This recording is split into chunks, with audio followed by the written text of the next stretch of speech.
দর্শক, হৃদয় বিদারক এই ঘটনার সবশেষ তথ্য জেনে নেব। চাঁদপুর থেকে যুক্ত হচ্ছেন সহকর্মী আলিমরান শোভন। আমি এই মুহূর্তে রয়েছি চাঁদপুর 250 শয্যা বিশিষ্ট সরকারি জেনারেল হাসপাতালে।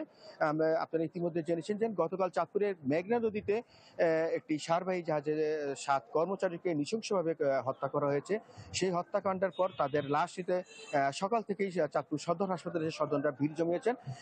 তারা ইতিমধ্যে লাশ নেওয়ার জন্য যে প্রক্রিয়া রয়েছে ময়নাতদন্তের পর তারা লাশগুলি বাড়িতে নেওয়ার জন্য তারা অধীর আগ্রহ অপেক্ষা করছেন। স্বজনরা বলছেন তারা এই ঘটনায় অবাক এবং হতভম্ব এবং বিস্মিত। তারা কল্পনাও করতে পারেনি তাদের পরিবারের উপার্জনক্ষম ব্যক্তিকে এইভাবে হত্যাকাণ্ডের শিকার হতে হবে। তারা বলছেন যারা এই ঘটনার সাথে জড়িত তাদের যাতে দৃষ্টান্তমূলক শাস্তি দেওয়া হয় এবং যে পরিবারগুলি এখন উপার্জনক্ষম ব্যক্তিকে হারিয়ে তারা চরম বিপাকে পড়েছে তাদের সহায়তার জন্য সরকারিভাবে সহযোগিতা করা। আপনাকে একটি বিষয় জানেন কি, গতকাল চাঁদপুরে মেঘনা নদী হয়ে একটি সারবাহী জাহাজ সিরাজগঞ্জের দিকে যাচ্ছিল। জাহাজটি যখন চাঁদপুর জেলার হাইমচুর উপজেলার মাঝারচর এলাকা অতিক্রম করে ঠিক তখনই একদল দুর্বৃত্ত জাহাজটিতে অতর্কিত হামলা চালায় এবং হামলা চালিয়ে জাহাজে থাকা ঘুমন্ত অবস্থায় 8 জন কর্মচারীকে তারা ধারালো অস্ত্র দিয়ে আঘাত করে। এর মধ্যে ঘটনাস্থলে 5 জনের মৃত্যু হয়। পরবর্তীতে চাঁদপুর সদর হাসপাতালে 3 জনকে নেয়, সেখানে আরো চিকিৎসাধীন অবস্থায় 2 জন মৃত্যু হয়।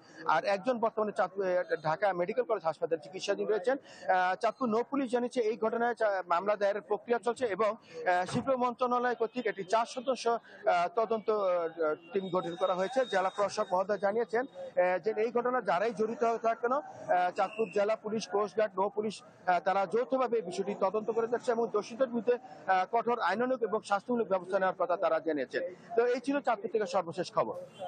শোভন, ধন্যবাদ আপনাকে। আলিমরান শোভন জানাচ্ছিলেন চাঁদপুর থেকে।